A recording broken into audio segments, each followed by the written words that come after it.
Hello students. In this video we will do the first poem of this book, Prayer of the Woods, and the poet is anonymous. Anonymous means not known. The poet is not known. We don't know who has written this poem. Prayer of the Woods. Beta, what does this mean? Prayer of the Woods. Woods ਕੀ ਹੁੰਦਾ ਹੈ? I hope you all know कि woods की ਹੁੰਦਾ ਹੈ। Woods ਕੀ ਹੁੰਦਾ ਹੈ बेटा? Woods ਹੁੰਦੇ ਨੇ ਜੰਗਲ, ਜਾਂ ਤੁਸੀਂ ਅਗਰ ਤੁਸੀਂ बेटा वुड यूज़ करते हो दैट इज़ ਲੱਕੜ, एंड अगर आप वुड्स कहने हैं दैन इट बिकम्स जंगल। देखो when we are adding one letter S and it is completely changing the meaning. So wood the meaning ਲੱਕੜ, वुड्स द मीनिंग जंगल। ਤਾਂ ਅਸੀਂ ਇੱਥੇ ਜਿਹੜੀ ਗੱਲ ਕਰਨ ਜਾ ਰਹੇ ਹਾਂ, what we are talking about is what do the wood spray. ਲੱਕੜ ਜਾਂ ਰੁੱਖ ਜਿਹੜੇ ਨੇ, ਪੇੜ ਜਿਹੜੇ ਨੇ, ਉਹ ਸਾਨੂੰ ਕੀ ਪ੍ਰੇਅਰ ਕਰ ਰਹੇ ਨੇ? ਵਟ ਆਰ ਦੇ ਪ੍ਰੇਇੰਗ? ਤਾਂ ਥੋੜ੍ਹਾ ਜਿਹਾ ਬੇਟਾ ਗੈਸ ਕਰੋ ਕਿ ਉਹ ਸਾਨੂੰ ਕੀ ਪ੍ਰੇ ਕਰ ਸਕਦੇ ਨੇ, ਕੀ ਅਰਦਾਸ ਸਾਡੇ ਅੱਗੇ ਕਰ ਸਕਦੇ ਨੇ, ਜਾਂ ਕੀ ਪ੍ਰਾਰਥਨਾ, ਕੀ ਬੇਨਤੀ ਉਹ ਸਾਨੂੰ ਕਰ ਸਕਦੇ ਨੇ। In this poem we will discover that I am the heat of your heart on the cold winter nights. In this poem, I, who is the I? I has been used for the woods. पेड़ अपन ਨੂੰ ਕਹਿ ਰਹੇ ਨੇ I am the heat of your heart on the cold winter nights, the friendly shade screening you from the summer sun. ਤਾਂ ਪੇੜ ਕਹਿ ਰਹੇ ਨੇ ਕਿ ਮੈਂ ਤੁਹਾਡੇ ਘਰ ਦੇ ਵਿੱਚ ਕੋਲਡ ਵਿੰਟਰ ਨਾਈਟਸ ਦੇ ਵਿੱਚ, ਜਦੋਂ ਠੰਡੀਆਂ ਰਾਤ ਹੁੰਦੀਆਂ ਨੇ, ਉਦੋਂ ਮੈਂ ਤੁਹਾਡੇ ਘਰ ਦੇ ਵਿੱਚ I am the heat of your hearth. ਤੁਹਾਡੇ ਹਰਥ ਕੀ ਹੁੰਦਾ ਬੇਟਾ? ਹਰਥ ਹੁੰਦਾ ਹੈ fireplace. What is Haarsh?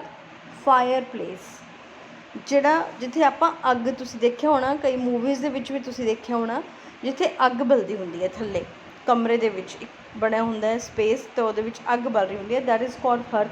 ਤਾਂ ਉਹਦੀ ਕਹਿੰਦਾ ਮੈਂ ਹੀਟ ਹਾਂ, ਉਹਦੀ ਮੈਂ ਗਰਮੀ ਹਾਂ। ਪੇੜ ਕਿਸ ਤਰ੍ਹਾਂ ਗਰਮੀ ਬਣਦੇ ਨੇ?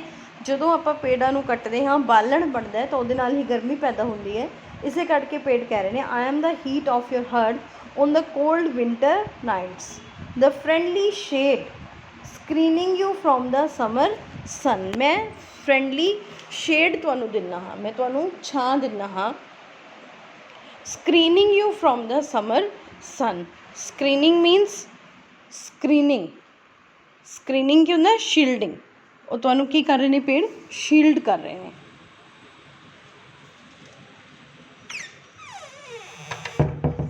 And my fruits are refreshing drafts quenching your thirst as you journey on. ਠੀਕ ਹੈ ਬੇਟੇ, ਪੇੜ ਕੀ ਕਹਿ ਰਹੇ ਨੇ ਕਿ ਜਿਹੜੇ ਮੇਰੇ ਫਰੂਟਸ ਹੁੰਦੇ ਨੇ, ਜਿਹੜੇ ਮੇਰੇ ਫਲ ਹੁੰਦੇ ਨੇ, ਰਿਫਰੈਸ਼ਿੰਗ ਡਰਾਫਟਸ, ਉਹਦੇ ਨਾਲ ਤੁਹਾਡੀ ਪਿਆਸ ਬੁਝਦੀ ਹੈ। ਡਰਾਫਟਸ, ਠੀਕ ਹੈ, ਰਿਫਰੈਸ਼ਿੰਗ, ਤੁਹਾਨੂੰ ਰਿਫਰੈਸ਼ ਕਰਦੇ ਨੇ। Quenching your thirst, quenching your thirst means ਤੁਹਾਡੀ ਪਿਆਸ ਨੂੰ ਬੁਝਾਉਂਦੇ ਨੇ। Quenching your thirst as you journey on, ਜਿਸ ਤਰ੍ਹਾਂ ਤੁਸੀਂ ਆਪਣੀ ਜਰਨੀ ਦੇ ਵਿੱਚ, ਯਾਤਰਾ ਦੇ ਵਿੱਚ ਅੱਗੇ ਅੱਗੇ ਜਾਂਦੇ ਹੋ, ਤੁਹਾਨੂੰ ਪਿਆਸ ਲੱਗਦੀ ਹੈ, ਤਾਂ ਮੇਰੇ ਫਰੂਟ ਤੁਹਾਡੀ ਪਿਆਸ ਨੂੰ ਬੁਝਾਉਂਦੇ ਨੇ। ਮੈਂ ਤੁਹਾਨੂੰ ਛਾਂ ਦਿੰਦਾ ਹਾਂ, ਹੈ ਨਾ। ਤਾਂ ਆਪਾਂ ਇਹ ਕੁਆਲਿਟੀਜ਼ ਹੁਣ ਤੱਕ ਆਪਾਂ ਆਪਾਂ ਪੇੜਾਂ ਦੀਆਂ ਇਹ ਦੇਖੀਆਂ ਨੇ। ਤਾਂ ਹੁਣ ਅਗਰ if I talk about the what do the trees do in winter nights? They give us the warmth. And what do the trees do in summer? They give us the shade, okay, and they give us the fruits while we are on journey. They quench our thirst. They are like refreshing drafts. He's saying I am the beam that holds your house. ਆਪਣੇ ਘਰ ਜਦੋਂ ਬੇਟਾ ਬਣਦੇ ਨੇ, ਤੁਹਾਨੂੰ ਬਹੁਤ ਬੱਚਿਆਂ ਨੂੰ ਪਤਾ ਹੀ ਹੋਣਾ ਕਿ ਜਦੋਂ ਘਰ ਬਣਦੇ ਨੇ ਤਾਂ ਬਹੁਤ ਵੱਡੇ ਵੱਡੇ ਬੀਮ ਪਾਏ ਜਾਂਦੇ ਨੇ। ਤਾਂ ਉਹ ਕਹਿੰਦਾ ਕਿ ਉਹ ਤੁਹਾਡੇ ਘਰ ਦੇ ਜਿਹੜੇ ਬੀਮ ਉਹ ਲੱਕੜ ਦੇ ਹੀ ਹੁੰਦੇ ਨੇ। ਤਾਂ ਮੈਂ ਤੁਹਾਡੇ ਘਰ ਦਾ ਉਹ ਬੀਮ ਹਾਂ। ਦ ਬੋਰਡ ਆਫ ਯੋਰ ਟੇਬਲ, ਜਿਹੜਾ ਟੇਬਲ ਬਣਿਆ ਹੁੰਦਾ ਉਹ ਵੀ ਲੱਕੜ ਦਾ ਬਣਿਆ ਹੁੰਦਾ। ਤਾਂ ਉਹ ਮੈਂ ਤੁਹਾਡਾ ਬੋਰਡ, ਤੁਹਾਡੇ ਟੇਬਲ ਦਾ ਮੈਂ ਬੋਰਡ ਹਾਂ। ਦ ਬੈੱਡ ਔਨ ਵਿਚ ਯੂ ਲਾਈ, ਜਿਸ ਬੈੱਡ ਦੇ ਉੱਪਰ ਅਸੀਂ ਸੌਂਦੇ ਹਾਂ ਉਹ ਵੀ ਲੱਕੜ ਦਾ ਬਣਿਆ ਹੁੰਦਾ ਹੈ। And the timber that built your boat, ਜਿਹੜੀ ਬੋਟ ਅਸੀਂ ਯੂਜ਼ ਕਰਦੇ ਹਾਂ ਉਹਦੀ ਜਿਹੜੀ ਟਿੰਬਰ ਹੈ, ਉਹਦੀ ਜਿਹੜੀ ਲੱਕੜ ਹੈ, ਉਹ ਵੀ ਸਾਨੂੰ ਪੇੜਾਂ ਤੋਂ ਹੀ ਮਿਲਦੀ ਹੈ। ਸੋ what trees are trying to say that they are used in our daily lives, they are used in everything. I am the handle of your hoe. See, in such an ordinary thing like a hoe. What is hoe? Hoe is, hoe ਕੀ ਹੁੰਦਾ ਬੇਟਾ?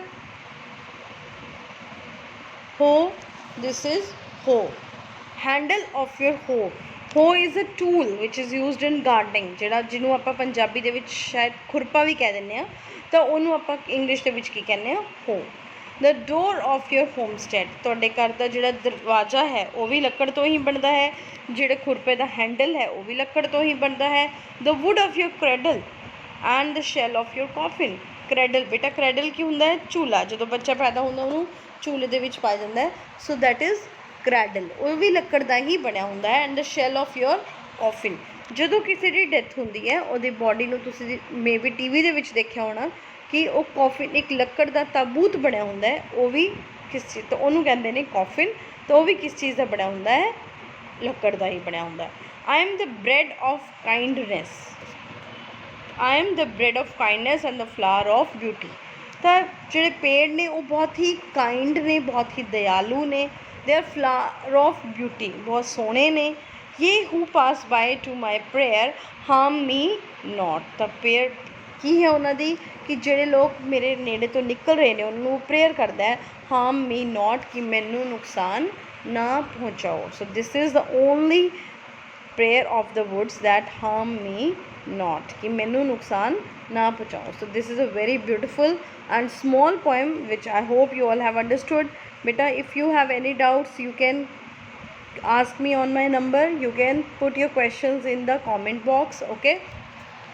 And besides that we will do some figure of speech which we have come across in this poem. So first figure of speech is better, as you have seen in the first line, friendly shade. See, this is the figure of speech, shade screening you from the summer sun. So what do you notice? Do you notice anything in this line? The sound S has been used again and again. Shade, screening, summer and sun. So the sound again and again is used. This is the S sound. sound, friendly shade screening you from the summer sun. ਇੱਕ ਹੀ sound ਜਦੋਂ ਬੇਟਾ ਬਾਰ-ਬਾਰ use ਹੁੰਦੀ ਹੈ, when one sound is repeated again and again, this is called alliteration. ਇਹਨੂੰ ਆਪਾਂ ਕੀ ਕਹਿੰਦੇ ਹਾਂ? ਕਿਹੜਾ ਹੁੰਦਾ ਹੈ ਬੇਟਾ? alliteration. See, alliteration is the repetition of the same sound, usually initially consonant of words in any sequence of words. ਤੇ ਜਿਹੜੇ